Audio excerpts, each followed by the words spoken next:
Hey guys, welcome to Telling the Told and Untold. My name is Tshego.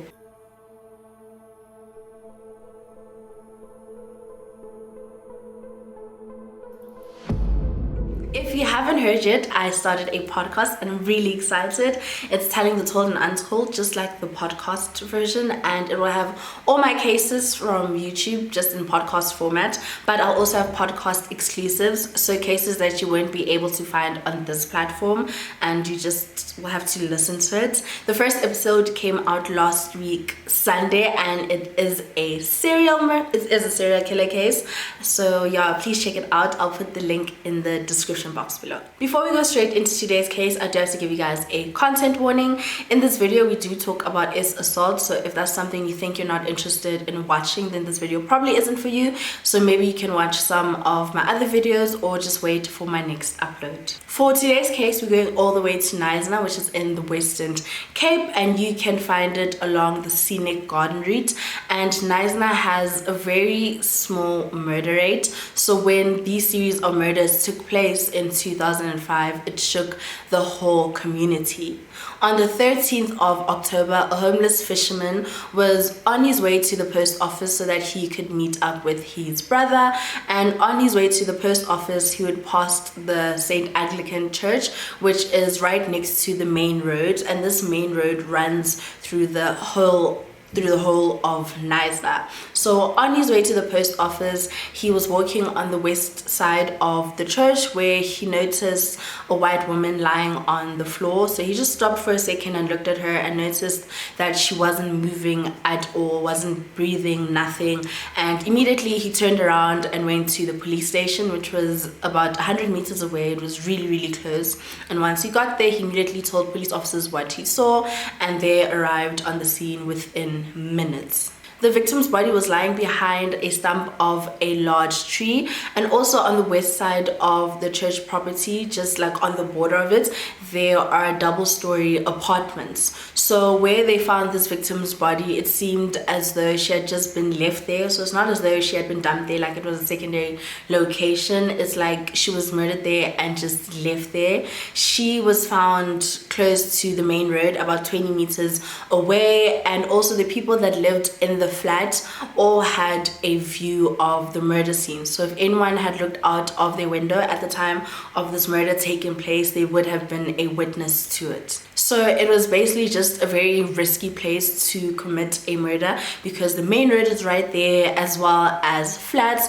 So this just indicated that the offender probably liked like the risk of murdering someone, like almost being caught, or maybe it just happened suddenly, like he didn't plan it and it just happened. The victim was found lying on her back with her legs together and her arms above her, almost as though she was in a crucifix position, which is ironic considering that she was found on church grounds. She wore one grey sock and it had a picture of a cow on it, and her other grey sock was found relatively close to her. She was found wearing her black underwear as well as a black long sleeve top, and her jeans had been neatly placed next to her body. Her black all-star shoes were found on the other side of the tree stump towards the road, and they also found 2 Stuyvesant cigarette butts near her body. Her black handbag was found covered in dirt, and once they opened it, they found her Stuyvesant cigarettes, they found a purse, an Absa card, as well as her cell phone.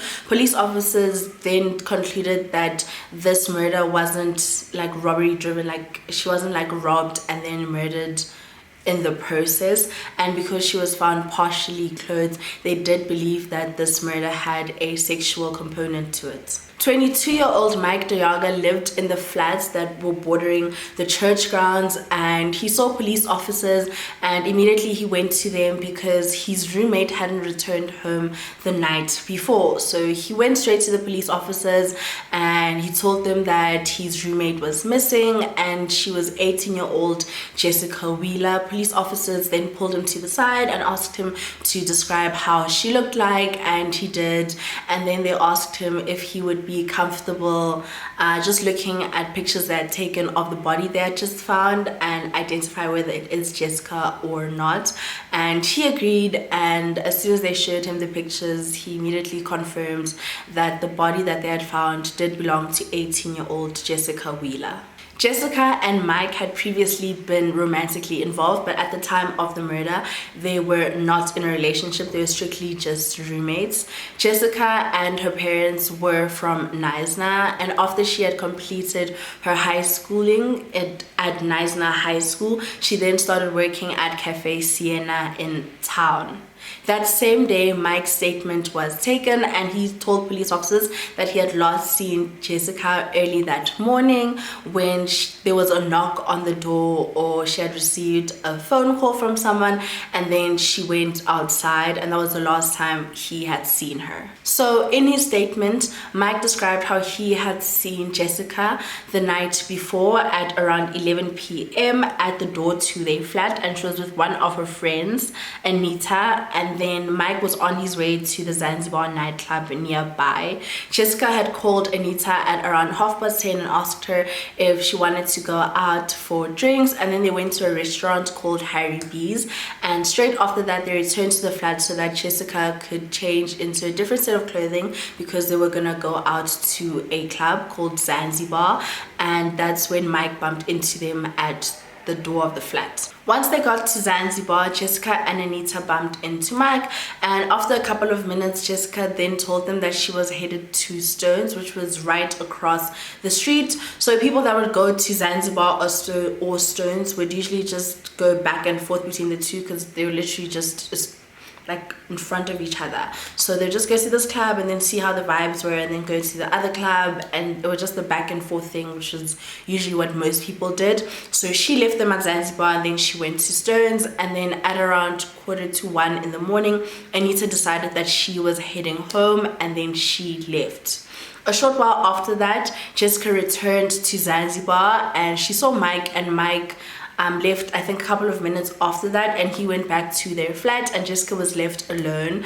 And then she saw one of the regular DJs that performed there like most nights, and then they had conversations, and then he went to the DJ box, and Jessica went with him and started dancing with him, and then they spoke, and then the two of them exchanged numbers, and then they discussed going to breakfast the next morning, so they could just get to know each other a bit more. Mike went back to the flat with two of his friends, and their names were Gail and Melissa. And in Gail's statement, she said that they left Zanzibar at about 2 in the morning, and then they went to Mike and Jessica's flat. And once the three of them got there, Mike made coffee for both her and Melissa. And then a short while after that, Jessica then got to the flat, and once she came in, she asked Mike to make her a cup of tea, and then I think she went to the room to go change, and this is when she received a phone call, but someone else heard a knock on the door, so they're not too sure between a phone call and a knock on the door. But then she went to the door and she left it open, indicating that like she wasn't going to be gone for too long. And then after a couple of minutes, Mike then went to go close the door, and this is when Gail pointed out that Jessica hadn't taken her keys with her.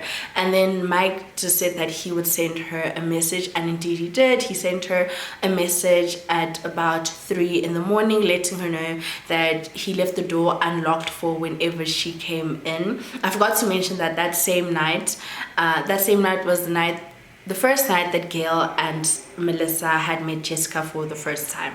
Gail and Melissa left the flat at about 2:45 in the morning, and then they both said that once they got outside the flat, the only person they saw was a car guard who was guarding their car. Police officers also had a witness that went up to them, and his name was Kobus Mini, and he was a bakery driver. So basically he would deliver bread to different shops around and in Knysna before they opened in the morning. So he would leave George at around 1 in the morning and then just deliver all the bread probably by like 6 in the morning. Like he would be done and then return home. So he says on that particular night he got to Knysna at around like 2 in the morning, 3 in the morning, and he was driving on the main road where he saw two people speaking. He saw a white woman and a colored man, and he described this colored man as having like a long face, and he says that this man was wearing a red top and some jeans, and then the woman he saw was wearing jeans and a black long sleeve top, and then he noticed that they were smoking. And then he went about delivering his bread, and then at around 6:30 in the morning he was driving back home past the main road, and as he passed the church grounds he saw that it was surrounded by police, and then he stopped to ask them what was going on, and then they told him that they had found the body of a woman, and immediately he told police officers what he had seen and the times and everything, and then he gave them his cell phone number so that they could get in contact with him if they just wanted to ask him any more questions. The day after the murder, police also examined CCTV footage from Stones, but they didn't notice anything concerning. And then that same day, a biological fluid dog from the Port Alfred Dog Unit was brought in to examine the area around the scene and just to try and identify any bodily fluids that they could find. A police officer also found a woman in the flat who was about 43 years old, and then she told them at about 2 in the morning she heard a woman shouting at a man and kind of just like scolding him, telling him to leave her alone and to F off, but she didn't go and look at her window just to see what was happening, because she said that along the main road a lot of fights usually happen, so people in the flats probably just like have grown used to hearing people fight a lot, so she didn't see the need to go check and see what was happening. By the end of the day, police officers had collected CCTV footage. A district surgeon had arrived on the scene. They had taken statements from 8 people, and it seemed as though the investigation was progressing really quickly. According to Jessica's cell phone records, she had sent her ex-boyfriend a message just after 10 p.m. inviting him out, but he declined, saying that he was tired and he just wanted to spend the night at home. Then at 10 to 1 in the morning, there was also cell phone activity to a Gerard Kamur with whom she had been in contact with for about 2 hours up until that time. Gerard and his friend Eugene had bumped into Jessica the night before at Zanzibar, and then earlier that evening she had called him to invite him out. However, he told her that he was working really late and like he was just tired, but afterwards he changed his mind and then he went out with his friend Eugene. Gerard and Eugene left Zanzibar early on the morning of the murder, and then the last activity from Jessica's phone was 2 minutes before 2:30 in the morning, when she sent a blank message to one of the people she worked with at Cafe Sienna. This person that she sent a message to hadn't saved her numbers, so when he saw the blank message in the morning he was a bit confused because he didn't know who it came from, but then he called the number just to see who it was and if they were okay and just to see what they wanted, but then the call didn't go through. He then went to work, and once he got to work, one of the managers told him that Jessica had been found murdered that morning, and then he asked the manager what Jessica's number was, and then he looked at the message that he had sent and he saw that it was the same number and that Jessica had tried to send him a message at 2:30 that morning, and immediately he went to police officers to let them know. It's believed that shortly after Jessica sent this message, her phone had been switched off or damaged because she didn't receive the delivery receipt that the message had been delivered to this co-worker of hers. And also Mike had sent Jessica the message that he had left the door unlocked just before 3 in the morning, and his message wasn't delivered, so it was like a 30-minute time window where they believe that her phone was damaged or switched off. On the 17th of October, Jessica's autopsy was conducted at George's Hospital, and this is where they confirmed that her cause of death was asphyxiation by soil. So they had found soil on her mouth, in her nose, in her trachea, her esophagus and her stomach. So it is believed that the offender probably held her face against the sand until she suffocated, and that's how she had all the sand in like her throat and her mouth and stomach. Abrasions were also found all over her body, and then they also found 4 small abrasions to her anus, but they weren't able to determine if it was before she died or afterwards, but they were very fresh, so it just happened somewhere then. The doctor drew blood for a alcohol test, as well as did a sexual assault evidence collection kit, which is basically just a rape kit, which included vaginal and anal swabs. And then on the same day, police officers took DNA from Eugene as well as his friend, and then they also took DNA from Mike. In total, they had taken DNA evidence from 8 people. I forgot to mention that the bakery driver also saw a bald man around the same time that he saw this woman and this colored man smoking their cigarettes. And then a car guard who was about 17 years old also went to police officers to let them know what he had seen on the night of the murder. So basically, he had seen 4 people. He saw 2 white men and 2 white women leaving Zanzibar, and as they were walking to their Toyota Taz, he noticed that one of the women were crying, and it seemed as though she was having an argument with one of the men. He then says that the 2 men got into the car, and before this, one of the men threw a handbag into the car, and then as the 2 men sat into the car, one of the women who was crying went to the window and shouted that like she didn't love this man anymore, and then this man threw the bag out of the window and then drove off. And then he says that he moved, I think, from Zanzibar to another club just to continue being a car guard because he saw that there were cars still there. And then he walked to the police station to go see what time it was, and then he noticed it was about 20 to 3 in the morning. And then as he was walking back to the car park, he noticed that the Toyota Taz was coming back, and inside he saw that the 2 men were still there. And then it was determined that one of the white men that were there was a police officer, and police officers managed to get in contact with all 4 of these people. So the police officer, the other bald white man, and the 2 white women, and he took their statements and also took their DNA. The next victim to be found was Victoria Stadler. She had been living and working in Nature's Valley, which is a town near Knysna, since September 2005.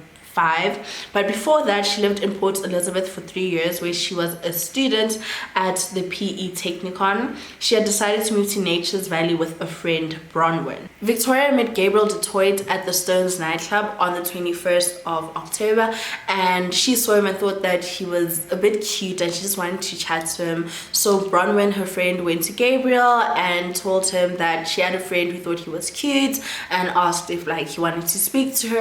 And then the 2 of them started speaking, and they just had a really good time. They really connected, and then Gabriel left Stones to go to Zanzibar, and then later that night he went outside and he bumped into Victoria again, and the 2 of them exchanged numbers, and from that very day they kept speaking like all the time. Bronwyn also says that that same night where she introduced Victoria and Gabriel, she remembers like she was dancing on the dance floor, and then one of the DJs handed her a complimentary drink, but then she noticed how he was looking at her, and she thought it was a bit strange, and she started becoming very suspicious. So then she just decided not to drink the cocktail at all, and this cocktail was given to her by a man whose name was Heinrich.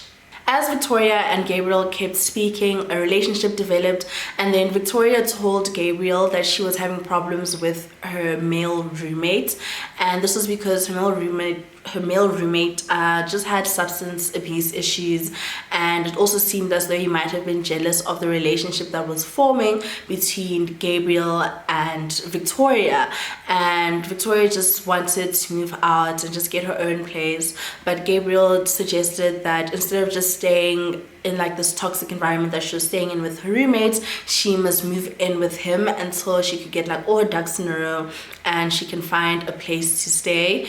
And then Victoria moved in with her 2 dogs. On Wednesday the 9th of November, Gabriel and Victoria had been chatting via SMS, and they decided that they would meet at Stone's later that night after Gabriel got off work, and he got off work quite late in the evening at around like 10 p.m.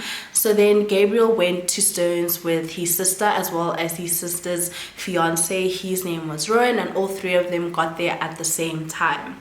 Once Gabriel got there, he noticed that Victoria was sitting at the bar and she was all alone, and he just saw like, it seemed like she was in her own like world.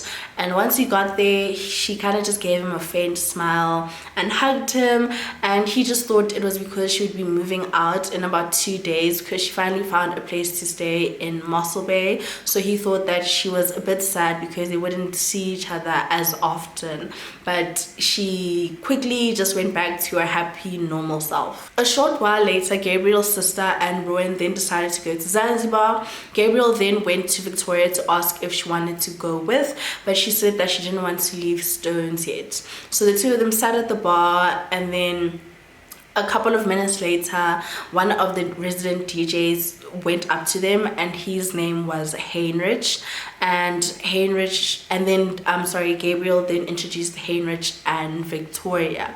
Gabriel had only known Heinrich for about 3 months at this point. To Gabriel's knowledge, Victoria and Heinrich had not met before. They had probably seen each other at Stone's, but they had never been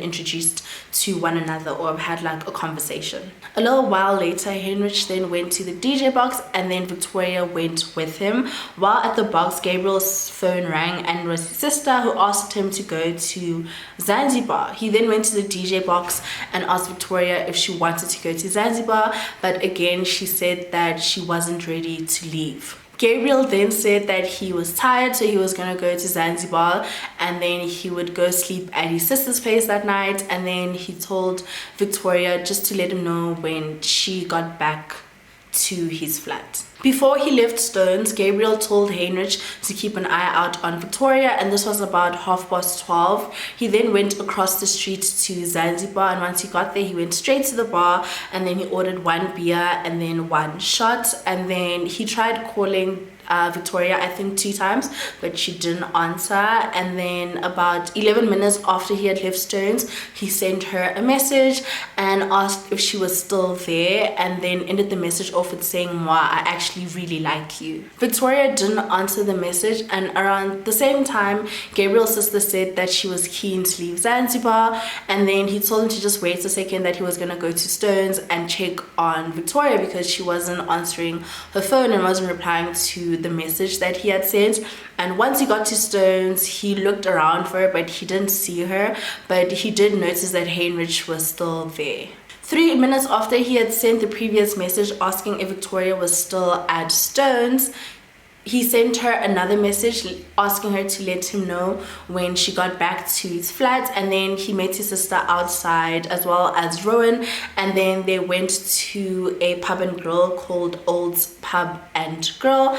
And once they got there, Gabriel sent Victoria another message, and he said, SMS me when you get home. After Oldie's Pub and Grill, the trio then decided to go to another popular nightclub called Longbond Tavern, and at 2:30, Gabriel sent Victoria another message saying, "Well, I'm sleeping at my sister's place, sleep sweet, and I'll speak to you tomorrow. Moi." And again, she didn't answer.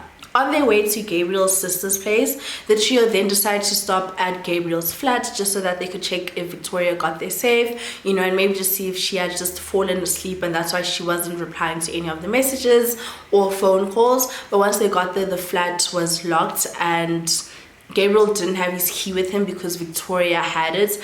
And then they got back into the car, and then they set off for Gabriel's sister's place, and Gabriel then woke up in the early morning at around 8 in the morning, and the first thing he did was check his phone to see if Victoria had called him or sent any messages, and she hadn't.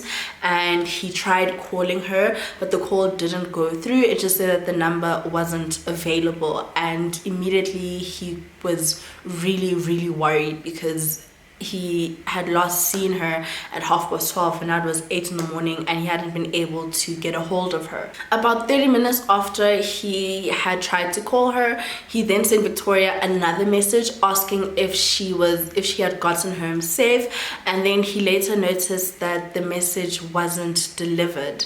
At around 9 or 9:30 in the morning, Gabriel, his sister as well as Rooyen, then went to their mother's place in Sagefield where they had breakfast, and after that Gabriel's mother drove him back to Knysna.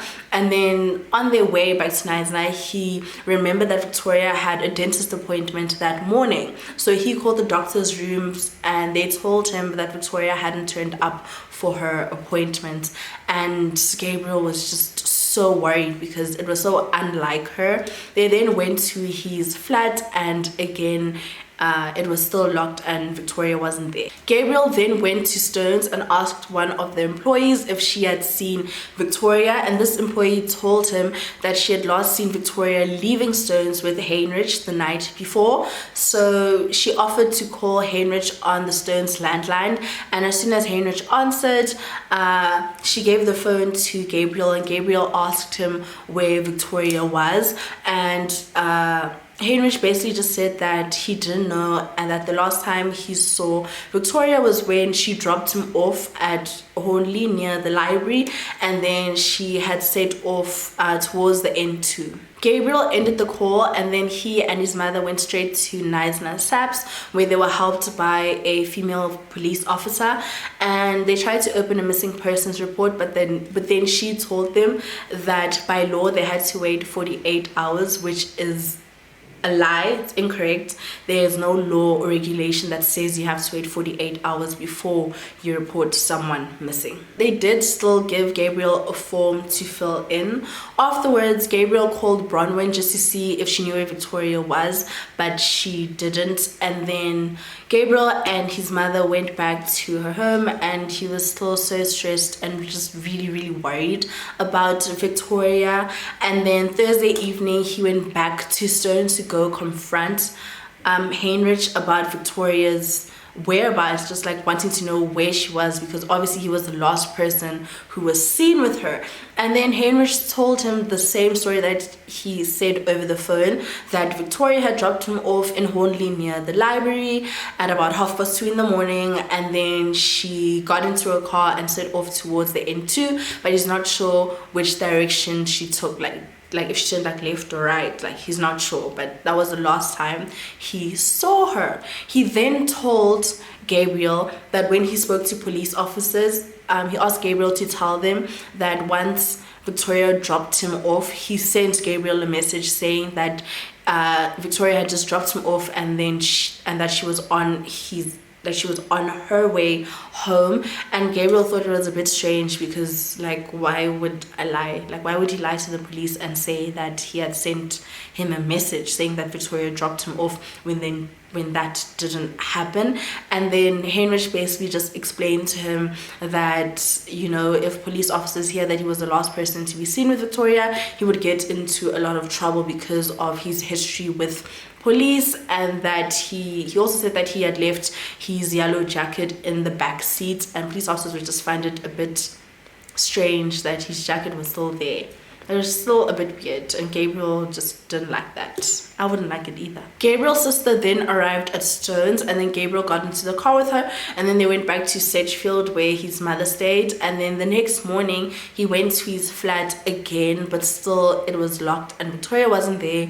He then went to his stepfather who had a spare key, and then he went back to the flat. He finally managed to open it, and then he noticed that all of Victoria's clothes were still there, as well as her 2 dogs. He then called Heinrich to ask if he had heard from Victoria, but he said he hadn't. And then later that night, he met Bronwyn and Bronwyn's boyfriend at Knysna Snaps, and they were finally able to open a missing persons report.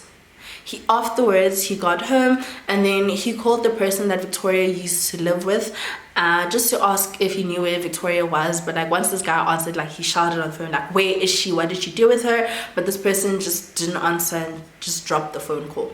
It turns out on the same night/morning that Victoria was last seen at about 20 to 6 in the morning, which is the 10th of November, a guy who was on fire watch at the Kreisfontein Notsi Tower noticed smoke in the fire break near Notsi, which is a small hamlet outside Knysna. He notified a forester who then drove to the scene, and this is where he saw a car was on fire and had been like completely burnt. He then went back to his office and then he told them that they should call SAPS just to let them know that they had found a car on fire and that they should also call the fire department. And then later that day, 2 SAPS members went to this scene where the burnt car was, but they didn't do anything about it. They didn't investigate it any further or call anyone to come like take the car away, and nothing really came out of it. On Saturday the 12th of November, Bronwyn, Victoria's friend, went to Gabriel's apartment so that she could take all of Victoria's clothes and her dogs, because Gabriel was going to Cape Town for a while. And yeah, he also informed police officers where he was going, just so that they could get in touch with him and maybe not think that he was doing anything suspicious. The next day, police officers interviewed Heinrich Van Rooyen, and then he told them the same story that he had told Gabriel, and that was that Victoria had dropped him off. This time he said at around 2:15 in the morning, and then after that she had got into a car and driven towards N2, but he doesn't know which direction she took. He also told them that after this he sent Gabriel a message saying that Victoria had just dropped him off. On Monday the 15th of November, an unemployed man had come across a burnt Golf, and this was the same car that SAPS had been informed about but had done nothing about it.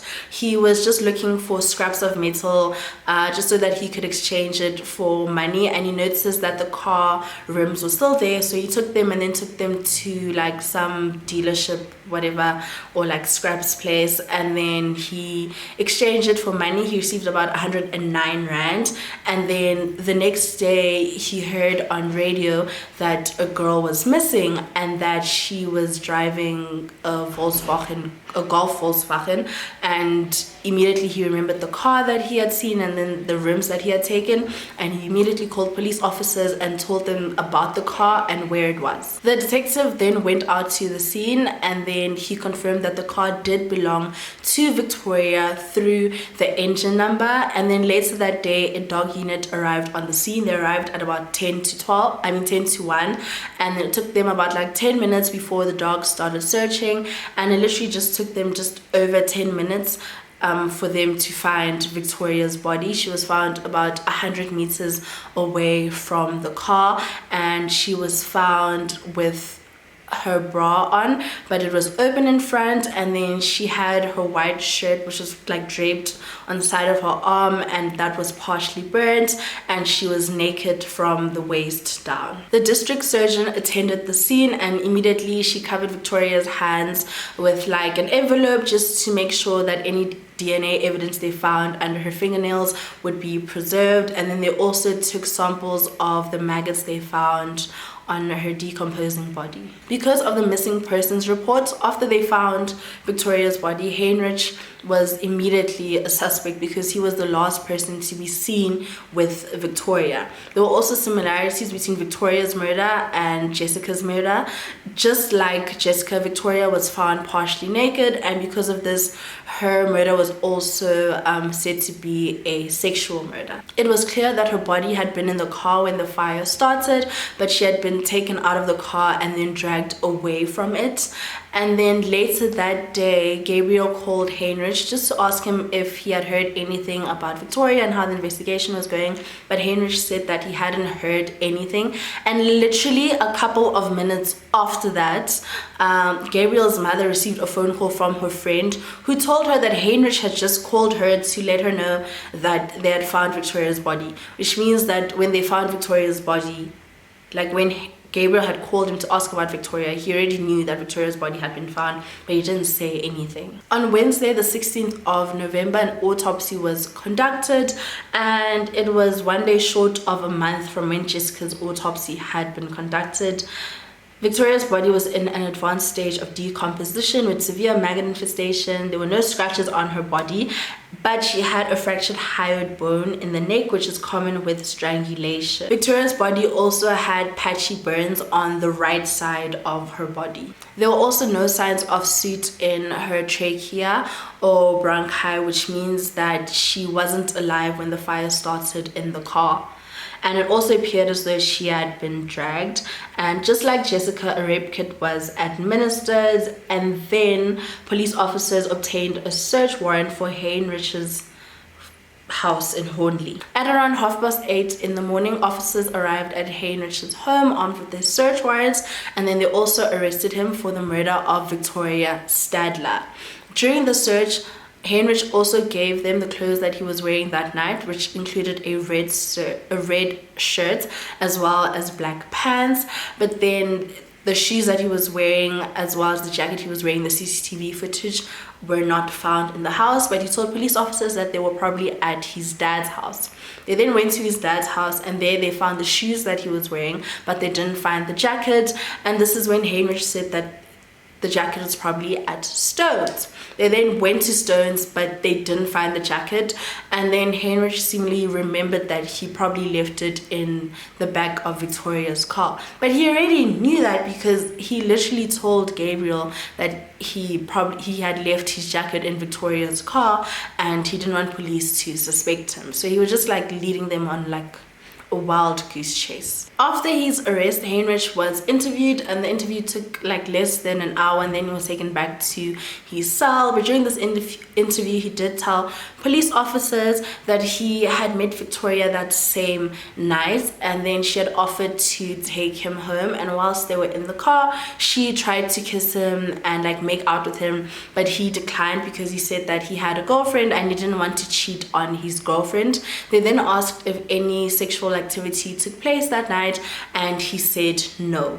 Heinrich's blood was also taken for DNA purposes, and they had set up an appointment or a time for him to take a polygraph test. However, his lawyer couldn't attend, so the polygraph test never happened. The next day at about 5:30 in the morning, Heinrich was released due to a lack of evidence, and that same day a dog unit was taken to Victoria's crime scene just to see if they could find any more evidence, and the dog then found Victoria's pants, and inside were her pink underwear, because remember she was found naked from the waist down. The dog also found a bracelet, and Gabriel confirmed that it belonged to Victoria. Then on the 8th of December 2005, Heinrich Van Rooyen was re-arrested, and a month later the DNA results came back with a positive match linking him to both Jessica Wheeler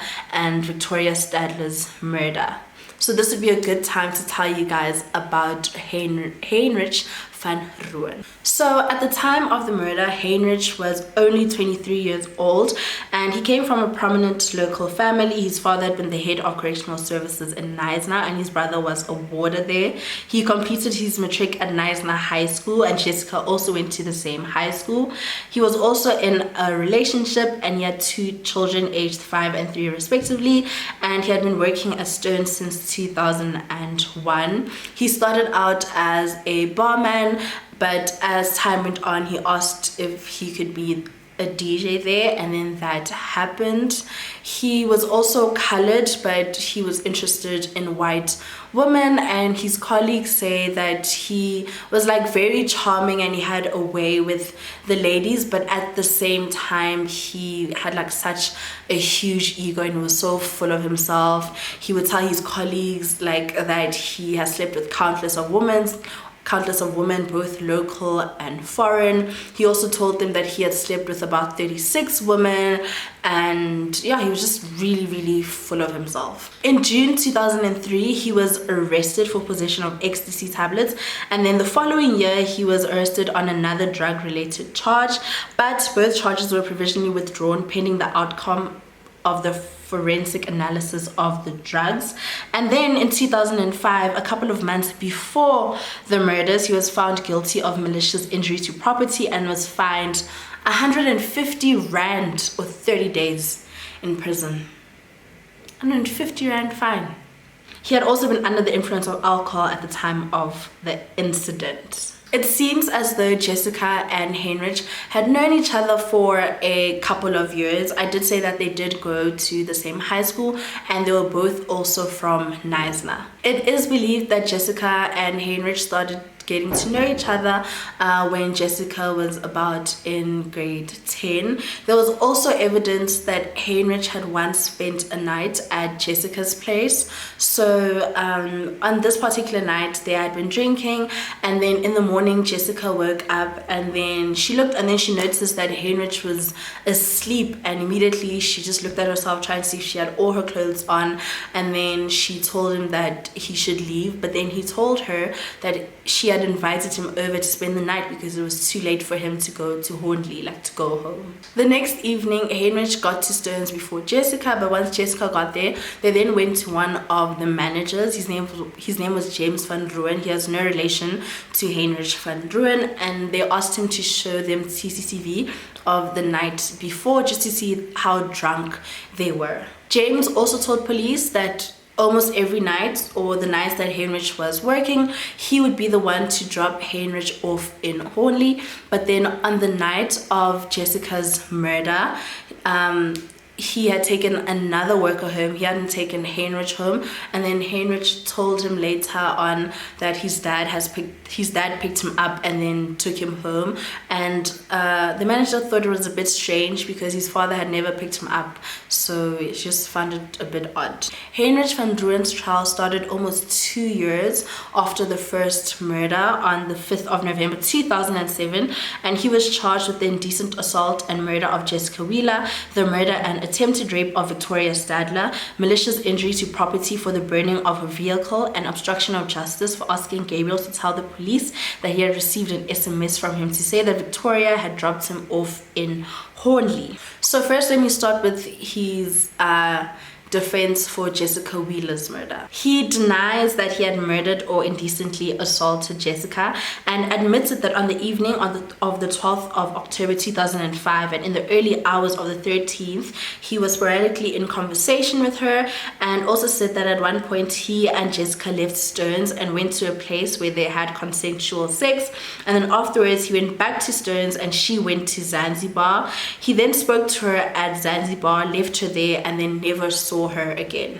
And then his defense for Victoria's murder, he says that he had met her before the night that she went missing, and then on the night in question they had danced, they drank, and they made out. And then he also says that Victoria kept buying alcohol for him. He says that she offered to take him home, and once they got into the car, she masturbated him, which caused him to ejaculate, and then she dropped him off in the early hours of the morning, and that was the last time he saw her. He denied any sexual intercourse or attempt at sexual intercourse, therefore denying the rape charge. He also said that he was not involved in burning Victoria's car, and he also denied having asked Gabriel to make a false statement to police. Then during the trial, his defense suggested that Victoria had been murdered by the men who had murdered Peter Helm. So let me quickly tell you about Peter Helm's murder. On the night of the 10th of November 2005, Peter Helm, who was 48, was sitting with one of his friends. His name was Alistair. He was about 29 years old, and they were sitting in the parking lot of Hornley Hotel because earlier that day Peter's car had broken down. So he had hired a car. It was a blue Volkswagen, Golf Volkswagen, and then the two of them were then, I think they just traveled to another place, and then on their way back to Hornley, Peter saw two men that he knew, and their names were Brian Moses and Aubrey Gumuti. And then he pulled over, and then he offered them a ride, but Alistair wasn't comfortable. So once they got to Hornley Hotel, they got out of the car, and then Alistair decided that he was just gonna go home. So he walked to his car, but before he got there, Brian went up to him and offered to sell him a firearm that he said he had just stolen earlier that day, but then he denied, and then not like declined, I mean. And then afterwards he went to Peter and told Peter, like, you know, like, just go home. Told him that like this situation didn't seem right, made him a bit uncomfortable, but Peter was adamant that he wanted to stay with Brian and Moses. So Alistair just left him to do his own thing, and then Alistair went home. The next morning at work, Peter hadn't arrived, and then Alistair tried to call him, but Peter's phone didn't go through. Then on the 11th of November, so the next day, Aubrey and Brian went to Delft, Cape Town to go visit Brian's father. And Delft, Cape Town is really far from the Hornley Hotel. It's about 475 kilometers. And when they arrived at Brian's dad's house, they arrived in the same blue Golf Volkswagen that Peter had hired. On that same day in Albertina, which is a small town about 150 kilometers away from Knysna, someone found on the side of the road documents containing an ID belonging to a Peter McClam. And then at around 8 p.m. that same night, one of Peter's colleagues went to Knysna SAPS to report him missing, and immediately they opened a missing persons report. The person who was on duty that night to take missing persons reports arrived on the scene, and then at about 11:30 that evening, they also called Alistair in just to ask him like questions about the last time he had seen Peter. Also, I want you just to note how they were like so quick to open a missing persons report for Peter, but then when they tried to open one for Victoria, they said that they had to wait 48 hours. Just a bit weird. At around the same time that all of this was happening, like them opening a missing persons report, them getting into contact with Alistair, Peter's car was found in Delft, and it was found like with all of its parts taken. It later turned out that Aubrey had returned to Knysna in a taxi, and because of all the information that Alistair had given police officers, they apprehended both Aubrey and Brian for Peter's disappearance. And then on the 16th of November, about 5 days later, Brian led police officers to Peter's body, which was found about 2 kilometers away from where Victoria's body was. Police officers also asked them if they were involved in Victoria's murder, but they said no, because they thought that that all three murders might be linked, like Victoria, Jessica, and Peter.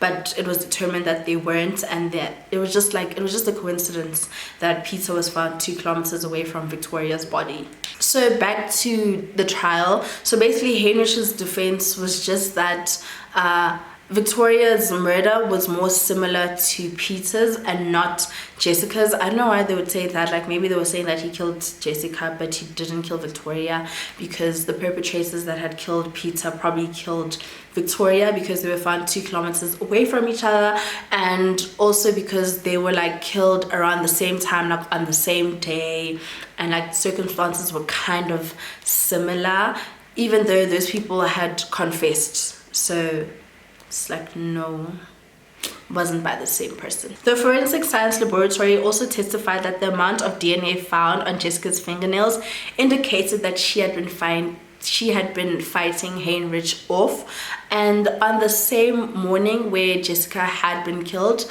Heinrich's girlfriend did say that she noticed that he had scratch marks on his back. Heinrich also testified that he and Jessica had a secret relationship, and that on the day of her murder, they had disappeared for a while and they had consensual sex, and then they went back to the club, and that was like the last time that he had seen her. and that he was probably home by the time she had been murdered. The judge reflected on like everything that Heinrich was saying, and he just said that there were a lot of like disparities between what he had said during the bail application and what he was saying now during the trial. So like him saying that he had a secret relationship with Jessica, he hadn't said that before, and then he indicated that he had had sex with Jessica previously but said that nothing happened on the night that she was murdered, but suddenly during the trial he said that they had sexual intercourse on that day. So the judge was basically just saying that Heinrich was taking like all the evidence they had and just trying to make it suit his narrative, and he was just like changing his story constantly, so it just wasn't making sense. According to when Heinrich said they had consensual sex that night, and cell phone records police officers got of like Jessica's SMSs and phone calls, that indicated that when they were having sex, Jessica was on her phone texting other people. So either Heinrich is lying or like he just isn't an attentive lover. For Victoria Stadler, the prosecution called up Dr. Leanne Draver from Stellenbosch University, who focused on pollen, and basically they had found pollen on Heinrich's pants, and this pollen was from 2 types of plants, and these plants were found where Jessica's body had been discovered.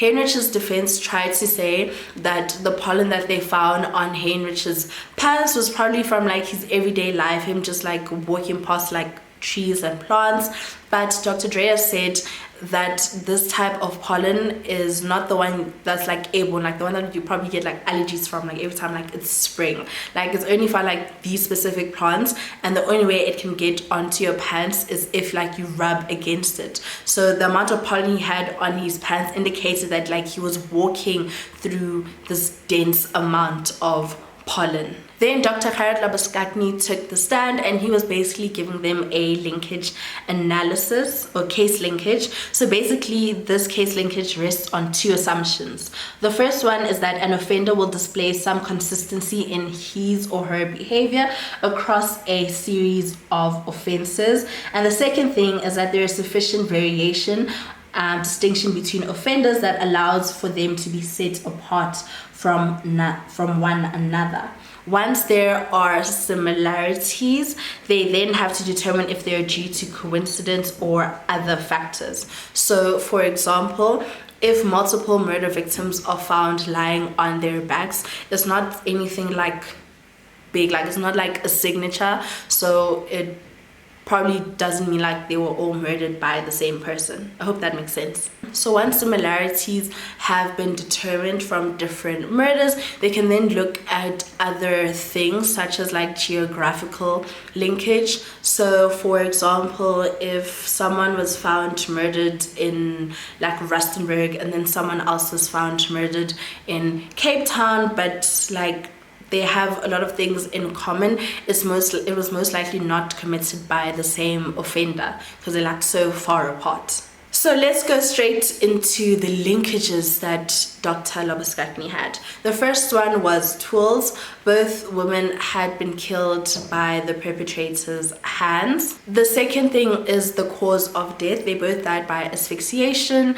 Jessica was killed by asphyxiation due to soil, and then Victoria had been strangled. The third thing is the method of obtaining the victims. It seems as though the victims were taken away by like some sort of ruse. So in Jessica's case, she had received a phone call or there was a knock on the door, and then in Victoria's case, she had left stones under the assumption of dropping Heinrich off in Hornley. 4 is sexual behavior. So both murders could be classified as that of a sexual murder, so they had sexual themes. So for something to be classified as that, the themes include, but are not limited to, being partially or completely naked, exposure of the sexual parts of the victim's body, sexual positioning of the victim's body, mutilation of sexual parts, insertion of foreign objects, and just things like that. So for Jessica's case, she had been anally penetrated and she was partially nude, and then in Victoria's case, she was found naked from the waist waist down. So let's go into circumstances of the case. Both women were murdered in the early hours of the morning. They had both been murdered on a Thursday morning, exactly, or like almost a month apart. The crime scenes were about 5.4 kilometers away from each other, but the central place was Stones. But even like with all this information, all these linkages, it is important to still know that there were differences, and the differences could just be attributed to the circumstances of the case. So Jessica was home and Victoria was out at Stones. Victoria had a car, so that's why they were probably found in different areas, and yeah. Finally, on the 2nd of May 2008, Heinrich Van Rooyen was found guilty on all charges except for the attempted rape of Victoria Stadler. And then a couple of days later, on the 14th of May, he was sentenced to 20 years for the indecent assault of Jessica Wheeler. For the murders of Jessica Wheeler and Victoria Stadler, he was sentenced to life imprisonment for each murder. He also received 3 years for obstruction of justice and 5 years for malicious injury to property.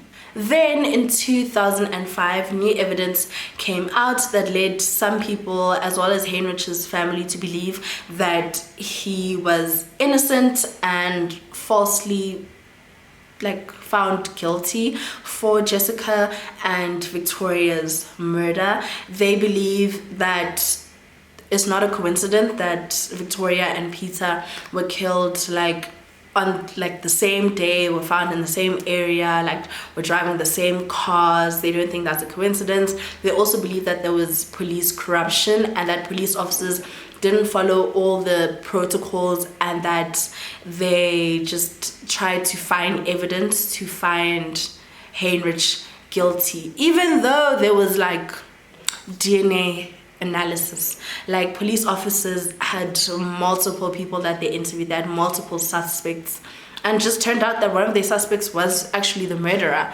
So they still think that he is not guilty, and they even have a lawyer working pro bono on the case to try and get him exonerated.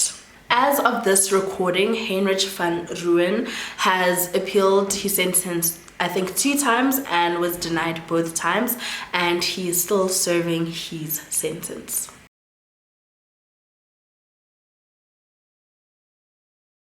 And that's it for today's case. I know it was a bit of a long one, but I hope you guys enjoyed it. Thank you guys so much for watching. Please don't forget to add my podcast to your playlist on Spotify, Apple Podcasts, or wherever you get your podcasts from. It would mean so much to me.